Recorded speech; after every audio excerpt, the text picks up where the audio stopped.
મારા મિની બ્લોગમાં તમારા બધાનું હાર્દિક સ્વાગત કરું છું। અને આજે આપણે ઉઠીને નાહી બાઈને ફ્રેશ થઈ ગયા છીએ અને ગામમાં જવા નીકળી ગયા છીએ। અને તમે જોઈ લો, મારા પપ્પા મારી સાટું સરપ્રાઈઝ લઈને આવ્યા છે। જોઈ લો, વિસાવદરથી હમણાં આવ્યા છે અને તમને હું સરપ્રાઈઝ દેખાડું।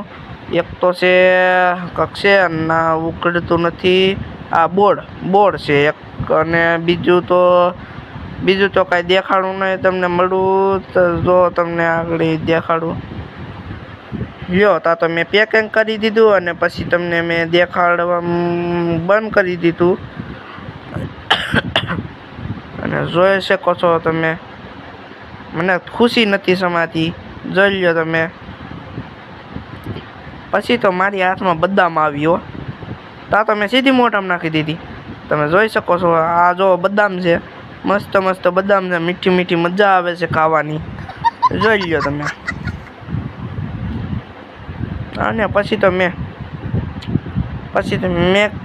જો આશા રાખું છું તમને મારો બ્લોગ પસંદ આવ્યો, તો તમને હું મળું બીજા બ્લોગમાં કાલના। અને તમે કાલે જોઈ લેજો, મોટી સરપ્રાઈઝ છે, તો બાય।